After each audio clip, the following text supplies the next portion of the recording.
আল্লাহ নবী জীবনে এমনও দিন গেছে, নবী আমার দুনিয়া জমিনে সিজদায় পড়েছে, আল্লাহ পাকের জন্য মাথাটা নত করে দিয়েছে। এইদিকে জালিম নিষ্ঠুর পাষাণ আবু জেহেল উতবা সাইবারা পচা দুম্বার ফুড়ি নিয়ে আল্লাহ নবীর পিঠে চাপিয়ে দিয়েছে। নবী পাক পারি দুম্বার ফুড়িকে তুলতে পারে না, একদিকে যেমন দুর্গন্ধ আর একদিকে তেমন ভারী, এটাকে রাসূলুল্লাহ তুলতে পারে না। নবী আমার সিজদায় পড়ে গিয়ে আল্লাহ পাকে তাসবিহ পড়ে যাচ্ছে। খাতুনে জান্নাত দেখতে পেয়ে ছুটে এসে, ছোট্ট কলিজা টুকরি তখন ছোট ছিলেন, রাসূলুল্লাহ আব্বাজানের পিঠ থেকে ছোট্ট ছোট্ট নূরের হাত দিয়ে এমন করে পচা দুম্বার পরিখানা নাপিয়ে দিচ্ছে। এ যুবকেরা, আজ চতুর্দিকে সন্ত্রাস গুণ ঠাট্টা আর কি করতে লেগেছে। আরে নবী পাকের জীবনে এমনও দিন গেছে, একটা দিন তো এমন অবস্থা হয়েছে, পচা ফলি দুম্বা গুণ এত চাপিয়েছে পুরো রাসূলুল্লাহ ঢেকে গেছে, আর দেখা যায় না। হযরতে খাতুনে জান্নাত ফাতেমা জাহরা রাদিয়াল্লাহু তাআলা আনহা দেখতে লেগেছে চতুর্দিকে ঘিরে দুশমন গুণ ঠাট্টা আর কি করতে লেগেছে, রহস্য মজা করতে লেগেছে। ওই সময় খাতুনে জান্নাত বুঝতে পেরেছে এর ভেতরে নিশ্চয়ই আব্বা জান রয়েছে। এত কষ্ট করে ওই পচা দুর্গন্ধ দুম্বার ফুড়িগুলো খাতুনে জান্নাত তখন বাচ্চা ছিলেন, ছোট ছিলেন, কোন রকম ভাবে আব্বার পিঠ থেকে নাপিয়ে নাপিয়ে রাসূলুল্লাহকে বার করলে নবী পাকে নিঃশ্বাস নিতে বড় কষ্ট হচ্ছিল, চেহারা খানা লাল হয়ে গেছে। এই দৃশ্যটা দেখে খাতুনে জান্নাত আর থাকতে পারলো না, ওই বাচ্চা বয়সে সিজদায় পড়ে গিয়ে আল্লাহ পাকের কাছে ফরিয়াদ করতে লেগেছে, আমার আল্লাহ, আমার আব্বাকে যারা এত কষ্ট দেয় আল্লাহ, আল্লাহ তাদের উপরে আপনি আযাব গজব দেয়। যেই বদদুয়াটা করেছে আল্লাহ নবী খাতুনে জান্নাত বাচ্চার মুখে হাত দিয়ে বলে, মারে তুমি বদদুয়া করো না মা, তুমি আমার শরীরেরই অংশ মা, তোমার বদদুয়া আল্লাহ কবুল করে নেবে। আমি রাসূলুল্লাহ যাদের জন্য কেঁদে কেঁদে দোয়া চায়, যদি তুই বদদুয়া করো আল্লাহ এদেরকে আযাব গজব দিয়ে ধ্বংস করে দেবে। যেমন আদ জাতিকে মেরে দিয়েছে, সামুদ জাতিকে মেরে দিয়েছে, আল্লাহ এদেরকেও মেরে দেবে। এ আমার কলিজার টুকরি ফাতেমা রে, এরা যদি পরিবর্তন না হয়, আমি রাসূলুল্লাহর বিশ্বাস এদের ছেলে ছেলে ছেলে একদিন না একদিন পরিবর্তন হয়ে আমি নবী আমার দিনে ঝান্ডা ধরবে, কোরআনের পক্ষে থাকবে, ইসলামের পক্ষে থাকবে, কোরআন মানাবে, কোরআনিয়া মাদ্রাসা বানাবে, মসজিদ বানাবে, আল্লাহর বাণীকে মানুষের ধরে ধরে ধরে পৌঁছে দিওয়ার কাজ করবে। আরো জোরে বলুন সুবহান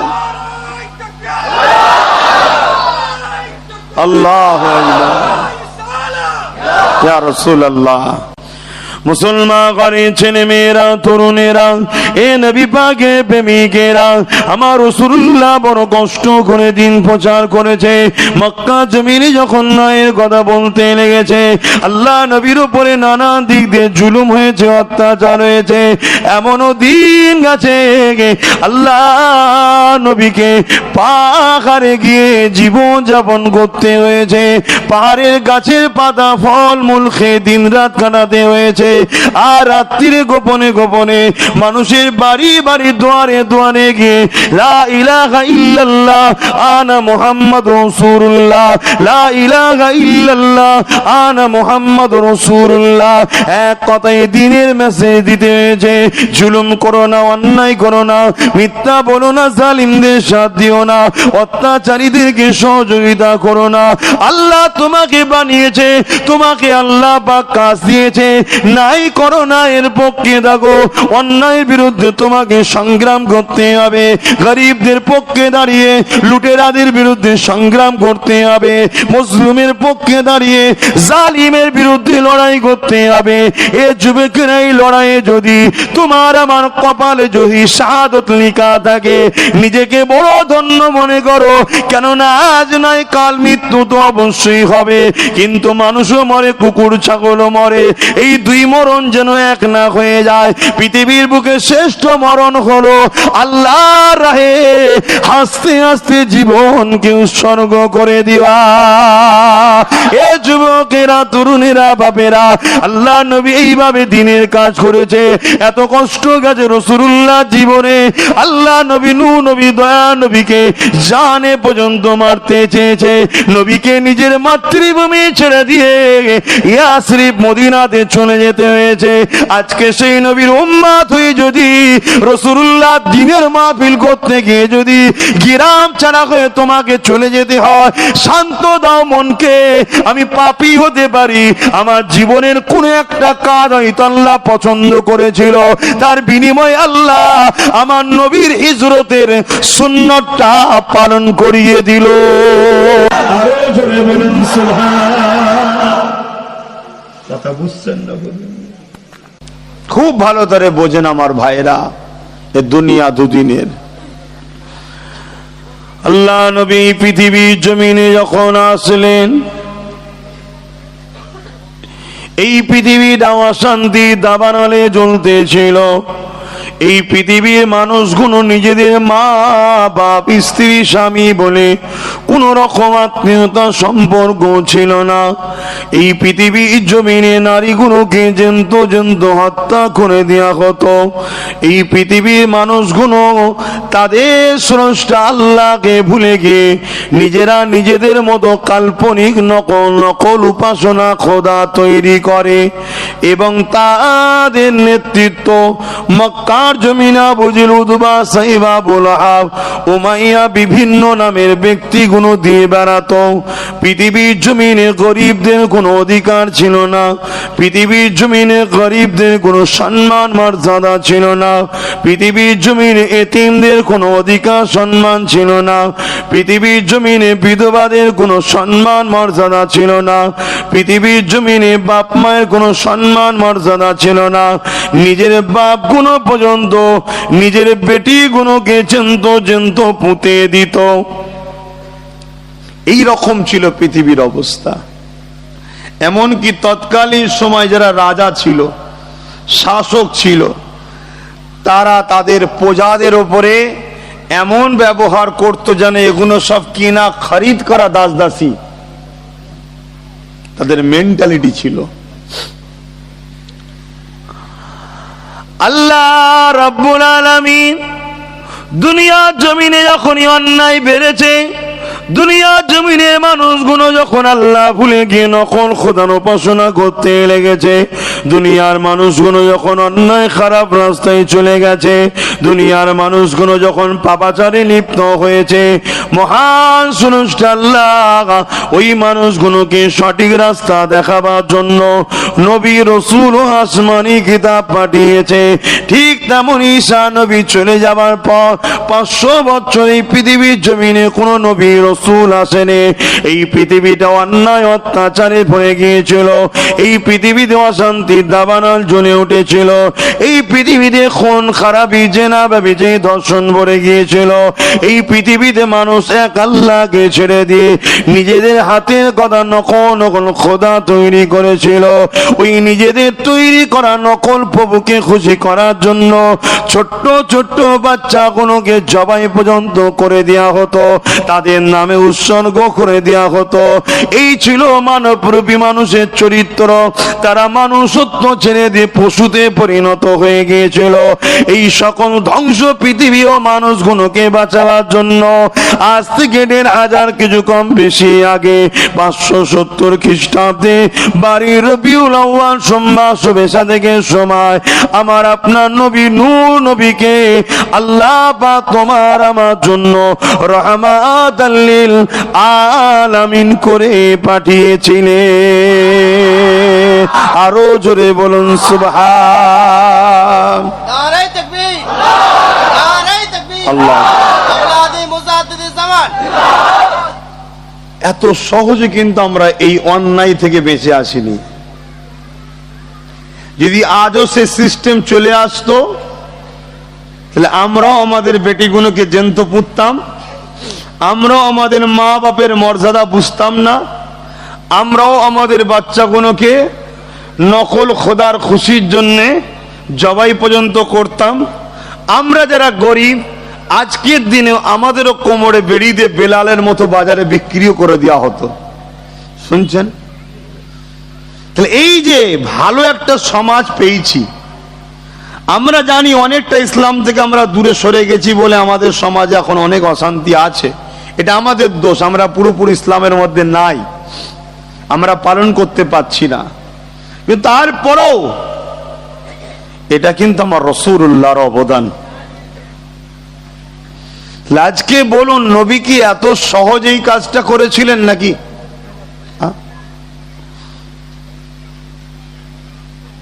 এমন এমন শাসক ছিল, আবু জেহেল, উতবা, সাইবা, আবু লাহাব, রোম বলেন, সিরিয়া বলেন, পারস্য বলেন, ইরান বলেন, পৃথিবী জুড়ে এমন বড় বড় শাসক ছিল যারা ক্ষমতার জোরে মানুষকে নিজেদের দাস দাসী বানিয়েছিল। তাদের হাত থেকে এই মানুষগুলোকে আজাদ করা রাসূলুল্লাহর কি খুব সহজে হয়েছিল মনে হয়? কষ্ট করতে হয়নি? বলেন, কষ্ট করতে হয়েছে না হয়নি? কিন্তু আমরা সেই নবীর উম্মত হয়ে আমরা আজকের দিনে আবার তাদের পিছনেই ছুটে বেড়াচ্ছি, যারা আবার সেই বিগত দিনের পারস্যর রাজার মতো মানুষকে গোলাম বানাতে চাইছে, রোম সাম্রাজ্যের মতো মানুষকে কৃতদাস দাসী বানাতে চাইছে, আবু জেহেল, উতবা, সাইবার মতো মানুষকে লুটতে চাইছে। তাদের পিছনেই কিন্তু আমরা ঘুরে তাদেরকে শক্তিশালী করে এক কথায় ঘুর পথে আমরাই যেন ইসলামকে মিটাবার জন্য কম্পিটিশনে নেমেছি। বলাটা কি ভুল হয়ে গেল নাকি? একটু ভাবতে হবে যে আমরা কি করছি, কেন আল্লাহ পাঠালো, আর করছিটা কি? ভুল দুই ধরনের হয়, একটা নিজের আর একটা ইসলামের। একটা নিজের ভুল, নিজের ক্ষতি, আর একটা এমন ভুল যেটা ইসলামের ক্ষতি। নিজের ভুল, নিজের ক্ষতি করেছেন, আল্লাহ মাফ করে দেবে, কিন্তু ইসলামের ক্ষতি যদি করে ফেলি আমরা, আল্লাহ নবী জুলুম বন্ধ করলো, আর আমাদের উঠা বসা দল করা সব জালিমদের সাথে। আল্লাহ নবী চুরি বন্ধ করলেন, আর আমাদের সবসময় উঠা বসা চোরদের সাথে। আল্লাহ নবী মদ বন্ধ করলেন, আমাদের বড় আপনজন উঠা বসা মাতালদের সাথে, অর্থাৎ যারা মদ সমাজকে মাতাল বানাতে চায়। বছরে একবার ফ্রি খাওয়া আর বাকি দিনগুলো কিনে খাওয়া, ব্যবসা হবে। ফ্রি দেয় না? দেয় না? মুসলিম পাড়াতেও তো দেয় নাকি? যে রসুল আমার নেতা মদকে শুধু একদিন বলেছে হারাম, যেদিন হারাম বলেছে, কোন কোন সাহাবী বলছে আমাদের টেবিলের ওপরে রাখা ছিল মদ, তখন তো খাওয়া হারাম হয়নি। কেউ বলেছে আমি এক ঢোক লিয়েছি গালে, শুধু কানে এসেছে দয়ার নবী হারাম বলেছে। কেউ বলছে আমার পেটে চলে গিয়েছিল, আগুল দিয়ে বার করে দিয়েছি, মুখ দিয়ে ফেলে দিয়েছি, বাটি উল্টে দিয়েছি। যেদিন রসুল হারাম করেছে, যেমন প্রচুর পানি হলে নর্দমা দিয়ে ড্রেন দিয়ে পানি স্রোত যায়, ওইভাবে শুধু মদ যাচ্ছে, পুরো এলাকার মদ। তারপর সেই দিন থেকে বন্ধ হয়ে গেল। জোরে বলুন সুবহানাল্লাহ। আর আজকে আমার নবীর উম্মত দাবি করি, আমরা এক তো তাদেরকে সাপোর্ট করি যারা সমাজকে মাতাল বানাতে চায়, আর দ্বিতীয় আমরা তাদের সহবতে মিশে আমরাও অনেকে মদ খাওয়া ধরে গেছি। মনে রাখবেন, জামা যদি হারাম কাপড়ের হয়ে যায়, উচিত তো নয়, তারপরেও যদি হয়ে যায় খুলে দিয়ে কাঁদবেন, আল্লাহ মাফ করে দেবে। আর রক্তটা যদি হারামের হয়ে যায়, অর্থাৎ একটু কি খাচ্ছেন ভেবে খান। এই মুখটা আল্লাহ দিয়েছে আল্লাহকে ডাকার জন্য, আর আল্লাহ দিয়া মুখ দিয়ে আল্লাহ যেটা অপছন্দ করে সেটা আমার ঘরের ছেলে একদল শয়তান চক্রান্তকারী দাজ্জাল বাহিনীদের ইশারায় আমার ছেলেরা খারাপ হয়ে যাচ্ছে। আর আজকে আমি আমার ছেলেদের বুঝাবো, আমার বাপ মাকে বুঝাবো, আমার ভাই বোনেদের বুঝাবো, তাও উপায় নেই। দাজ্জাল বাহিনী এত ক্ষমতাশালী হয়ে গেছে, এসে কলার ধরবে। কে তোমায় বলতে বলেছে? আরে আমি আমার বাপকে বলছি তো, আমার মা, আমার বোন, আমার ভাইকে তো বলছি না, তাও বলা যাবে না। এই মহলটাকে খারাপ করার পিছনে আমাদেরও হাত আছে না নাই? হ্যাঁ, আমরাই তো তাদেরকে খাইয়ে দাইয়ে ফুলে মোটা করে শক্তিশালী করে দিয়েছি। শোনো, এখনো সময় আছে, আল্লাহ ছাড়বে না। আমার নবী পাক অনেক কষ্ট করেছে। আল্লাহ নবীর জীবনী দেখলে পাওয়া যায়, নবী আমার যখন বড় হলেন, আল্লাহ পাক হুকুম করে দিলেন, হাবিব এবারে কাজে লাগুন, যে জন্য আপনাকে পাঠানো হয়েছে ওই কাজ আপনি শুরু করুন। নবী আমার মক্কা জমিনে একটা উঁচু জায়গাতে দাঁড়িয়ে গেলেন, এলাকার মানুষদেরকে ডাক দিতে লাগলেন, আমার এলাকার মানুষেরা, আমি মোহাম্মদ রসুল যদি বলি, ওই যে দূরে পাহাড় দেখছো, ওই পাহাড়ের পিছন দিকে একদম সৈন্য আছে যারা তোমাদের উপরে এখনই হামলা করবে। আমি রাসূলুল্লাহ, আমি মুহাম্মাদের কথা কি তোমরা মেনে নেবে? তারা এক কথাই বলেছিল, হ্যাঁ মেনে নেব। আল্লাহ নবী বলেছিলেন, তোমরা দোতা দেখনি কেন মানবে? তারা বলেছিল, মুহাম্মদ সাল্লাল্লাহু আলাইহি ওয়াসাল্লাম, তুমি ছোট থেকে আমাদের কাছে বড় হচ্ছ, জীবনে কোনোদিন তোমাকে মিথ্যা বলতে দেখিনি, কখনো অন্যায় করতে দেখিনি, কখনো জুলুম করতে দেখিনি, কাউকে আঘাত দিতে দেখিনি, কারো ক্ষতি চাও দেখিনি। কেনই বা তুমি আজকে আমাদের সঙ্গে বেকার বেকার কথা বলবে? যদি তুমি বলো এই পাহাড়ের ওই দিকে সৈন্য আছে, আমরা মেনে নেব, কেননা তুমি আলামিন, তুমি চির সত্যবাদী।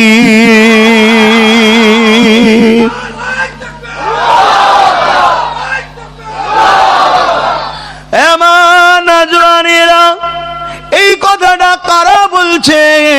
যারা কিনা এক আল্লাহকে মানে না, যারা নিজেদের মন গড়া নকল নকল প্রভু তৈরি করে ফেলেছে। ঈসা নবী চলে যাওয়ার পর আর কেউ সত্যে দাও দিবা ছিল না, সমাজ অন্ধকার হয়ে গেছে। মনে রাখবে, আজ 500 বছর বন্ধ হয়ে গিয়েছিল। যদি এত বড় অন্যায় হতে পারে, 360টা নকল খোদা তৈরি করতে পারে, মায়ের সঙ্গে দূর নোংরা কাজ করতে পারে, বেটিগুলোকে জেন্ত পুঁতে দিতে পারে, এই ওয়াজ বন্ধ করে দিলে কতটা সমাজ খারাপ হয় ভেবে দেখো। আজকে দিনেও যারা কোরআনের আলোচনার মাহফিলকে বন্ধ করতে চাইছে, তারা চায় আমার আপনার ঘরের বাচ্চা কোনো, আমার আপনার ঘরের মা বোন বেটিগুলো, তারা যেন আল্লাহ রসুলকে ভুলে গিয়ে ওই জাহিলিয়াতের যুগে চলে যায়। জাহিলিয়াতের যুগে চলে গেলে কি হবে? আজকের আবু জেহেলের বড় বাজার চলবে, আজকের উদবার বড় বাজার চলবে, আজকে সাইবার বড় বাজার চলবে। আজকে দিনে যারা রোম সাম্রাজ্যের মতো লুটতে চায়, তাদের বড় দাদাগিরিটা চলবে।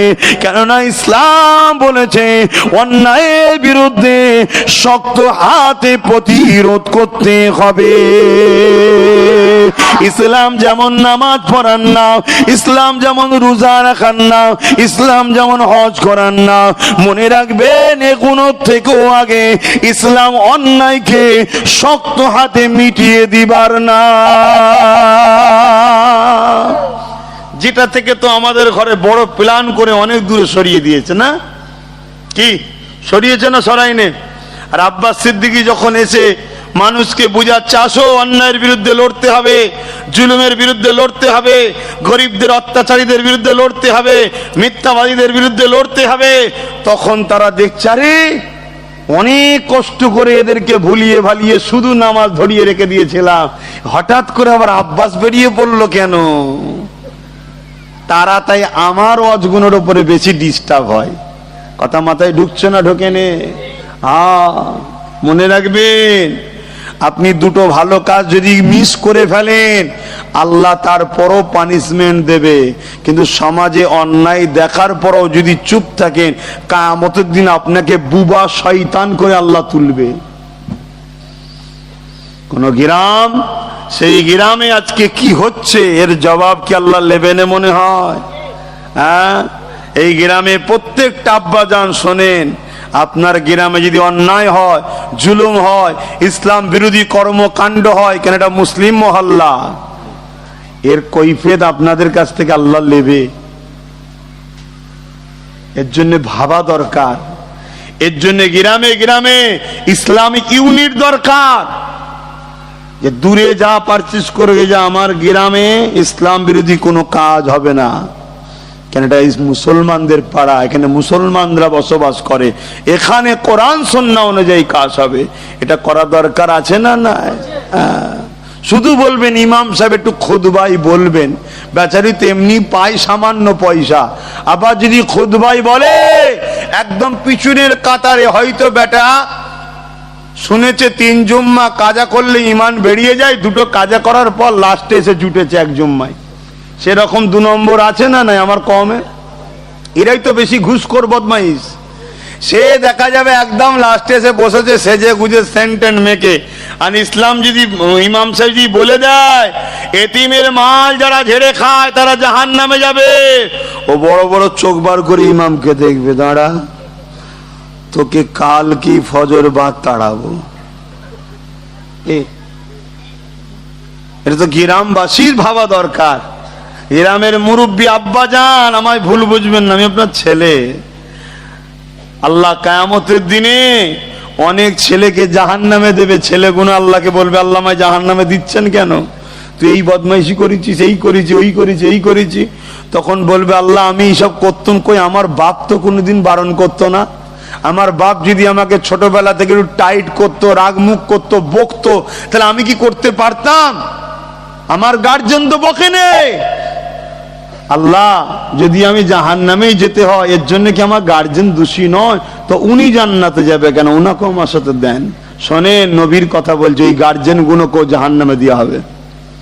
তা আপনার ছেলে কার পিছনে ঘুরছে, কোথায় রাত কাটায়, কোথায় থাকে, কি করে সারাদিন, গার্জেন আপনাকে খোঁজ নিতে হবে না? হুজুর কথা শোনে না, বেশি কিছু বললে তেড়ে তেড়ে মারতে আসে, ছেলে হলো কি করে এরম ভাবে? এ সাহস ছেলে জুগালো কে? নিশ্চয়ই পাড়ার কোনো কেউ আছে, এ তোর পাশে আমি আছি, থানা পুলিশ সব দেখে দেবো, বাপ হোক যাই হোক, কারো কথা শুনবিনি, এই কেউ আছে না? নাই। তাহলে ওই ছেলেকে তো প্রথম থেকে আপনার টাইট করা দরকার ছিল, এই এর সাথে উঠবি না, এর সাথে বসবি না, কেন গেঁজা খায়, ও নেশা করে, ও লোক গরিবের মাল চুরি করে খায়, ওই তিমকে ঠকায়, এর সাথে দূরে রাখা দরকার ছিল না? ছিল না? আপনি পাঠাচ্ছেন কার সাথে? হুঁশ করতে হবে না? কি গো, আমার ওয়াজ কি ভুল হয়ে যাচ্ছে? 3 বছর আসছি মনে হয় এটা নিয়ে, একই কথা বলবো, আর কিছু ইসলামে নেই, একটু এটাও শুনুন। এটাও ইসলাম বলছি তো নাকি? বলবেন তো? ইমাম সাহেব সাক্ষী লে যাবেন, অসুবিধা আছে, শেষকালে চাকরি চলে যাবে। বলেন আমি ইসলামের কথা বলছি তো নাকি? তাহলে আপত্তি করে লাভ নেই বাপ। যদি ইসলামের বাইরে চলে যেতাম বলতে পারতেন, ইসলামী মাহফিলে ধর্ম সবাই এসে ধর্মের বাইরে কথা বলছেন কেন? তাহলে আমি মাথা পেতে মেনেও নিতাম। কেন? ধর্ম তার আমার বাপেরও নয়, ধর্ম আমাদের সবার, রাসূলুল্লাহর। জোরে বলুন সুবহানাল্লাহ। তাই ধর্মের বাইরে কেউ গেলে সে জেলার সাহেবই হোক, তাকে ছাড়া যাবে না, এটা নিয়ম তো। তাহলে আমিও যদি ধর্মের বাইরে ধর্মের দোহাই দিয়ে বলে বেড়াই, তাহলে আপনাকে তো আমার হলো মাথা পেতে মেনে নিতে হবে। হয়তো আমাকে একটু ভদ্র মাসাই বলবেন, কেন পীরের আওলাদ তো, কিন্তু আমাকেও সেটা নত ভাবে নিতে হবে। না ভাই আমার ভুল হয়েছে ভাই, এটা বলতে হবে। হুজুরের ছেলে বলে আমি যদি দাদাগিরি দিয়ে চলে যাই, আল্লাহর কাছে তো দাদাগিরি চলবে না বাপ। তোমাদের কাছে হুজুরের ছেলে, আল্লাহর কাছে তোর হুজুরের ছেলে না, আল্লাহর কাছে আল্লাহর দাসের ছেলে, ঠিক না বে? ঠিক। হ্যাঁ, আল্লাহর কাছে সবাই সমান। তোমাদের কাছে আল্লাহ পার্থক্য করেছে, ইনি ইমাম, ইনি পীরজাদা, ইনি মৌলানা, ইনি মুফতি, ইনি হুজুর। এটা দুনিয়ার শিক্ষার জন্য আল্লাহ ডিফারেন্স করেছে একে অপরের। আল্লাহর কাছে সবাই সমান, সবাই আল্লাহর দাস দাসী। কিন্তু আল্লাহর কাছে প্রিয় কারা? যারা যত বেশি আল্লাহর দাসত্ব করে তারা। জোরে বলুন সুবহানাল্লাহ। মুসলমান ঘরে ছেলে মেয়েরা, তরুণেরা, বাপেরা, আল্লাহ নবী যখন তাদেরকে বললেন, আমাকে তাহলে এতই আপনারা বিশ্বাস করেন, ওই পারের পাদদেশে যদি আমি বলি এমন কোন সৈন্যরা রয়েছে আপনারা না দেখে মেনে নেবেন, এটা একটা খবরের কথা আমি বলছি। এ যুবকেরা, তরুণীরা, বাপেরা, খবর কাকে বলা হয়? যেটা ঘটেছে কিন্তু আপনি দেখেন না, কেউ আপনাকে শোনাচ্ছে পাহাড়ের ওই দিকে সৈন্য রয়েছে, এটা দেখে না। রাসূলুল্লাহ বলছে এই কথাটাকে খবর বলা হয়। রাসূলুল্লাহ হলেন মুখবির। তোমরা আমাকে এত বিশ্বাস করো, আমার এই কথাটাকে মেনে নেবে? সবাই বলল হ্যাঁ মেনে নেব। আল্লাহ নবী তখন বললেন, লা ইলাহা ইল্লাল্লাহ আনা মুহাম্মাদুর রাসূলুল্লাহ। তোমরা যে নিজের হাতে তৈরি করে হাজার রকম খোদা বানিয়েছো, এখনো তোমাদের প্রভু নয়। কেন? তোমাদের প্রভুকে কেউ দেখেনি, তিনি আছে কিন্তু কেউ দেখেনি। তোমাদের প্রভু এক, দ্বিতীয় কেউ নয়। তোমাদের প্রভু তিনি জিল্লাহে মা ফিস সামাওয়াতি ওয়া মা ফিল আরদ। সেই আল্লাহ আমাকে নবী রাসূল করে পাঠিয়েছে, তোমরা কি তিনাকে আল্লাহ বলে মেনে নেবে? কয়েক মুহূর্তের আগে যারা বলল রাসূল তুমি আল আমিন ছিল, সত্যবাদী, নবী যেই বলল লা ইলাহা ইল্লাল্লাহ আনা মুহাম্মাদুর রাসূলুল্লাহ, সঙ্গে সঙ্গে তারা বেঁকে বসলো। আল্লাহ নবীকে ছোট বড় কথা বলতে লাগলো। নবী আমার বাবারা মাখারা কান্দে কান্দে ঘরে ফিরে গেলেন। পরের দিন নবী আমার মানুষকে আবার জড়ো করতে লাগলেন। এত সহজে হয়নি বাপ। আমরা তো জন্ম নিয়ে দেখছি এ মাথায় মসজিদ, ও মাথায় মসজিদ, বীজখানে মসজিদ, পাড়ার মুখে মসজিদ, পাড়ার শেষে মসজিদ, কারো কারো ঘরে একটা একটা করে করলে আরো ভালো হয়। কি এরকম সব হচ্ছে না? হয় না গ্রামগুলোয়? হ্যাঁ, একটু কিছু ঠেলাঠেলি হতে শুধু বাকি, অমনি একটা গেড়ে দাও, করে ফেলা একটা। এই আমাদের মধ্যে রেসারেসি চলছে না? চলে না বলুন? হ্যাঁ চলছে। কেন? সহজে পেয়েছি তো, সহজে পেয়েছে। আর এখন পয়সারও অভাব নেই। সুদের কাছে, সুদখোরের কাছেও যে বলছে মসজিদ হবে দে, বলছে মার্বেলটা করে দেবো ওখানে যা। ও তাই নাকি? সুদখোর সাহেব জিন্দাবাদ, মানে ওটা বলতে পারছে না, ওনার নাম ধরে বলছে জিন্দাবাদ। দেখা যেতে সে সুদের পয়সায় মসজিদের মার্বেল করে দিয়েছে। এই নামাজ হবে? কথা বলেন। হদ্দ সিজদা দিয়েও হচ্ছে না, তাই তো এত দোয়া চেয়েও কবুল হচ্ছে না, পেটের খাবারটাও খারাপ হয়ে গেছে। কি যে হবে আল্লাহ, তুমি বাঁচাও। কোন দুনিয়ায় পাঠালে খোদা, কোন টাইমে পাঠালে? তাহলে আমাদের যদি এই হাল হয়, এইগুলোর কি হবে একটু ভাবছেন? হ্যাঁ, তবুও তো আমার এই মুরব্বী বাপগুন আমাদেরকে একটা ভালো জিনিস দিয়ে যাচ্ছে, আমরা নিজে হাতে গলা টিপে মেরে দিচ্ছি, ওটা আমাদের দোষ। যাক, তবু আমাদের বাচ্চারা ভালো কাজ করেছে না করেনি? কিন্তু আমরা আমাদের বাচ্চাগুলোকে কি দিয়ে যাবো? হ্যাঁ, দেখা যাবে আগামী দিন আমাদের বাচ্চাদের মৌলভী সাহেব কি হবে? হাফ প্যান্ট পরা, ছোট গেঞ্জি পরা মেয়ে ছেলে ওয়াজ করছে। বাবারা বাবারা, আমাদের ছেলেরা শুনছে, হাসান নেই। হাই দেখেন, নকল ইসলাম এত দ্রুত বেরিয়ে গেছে।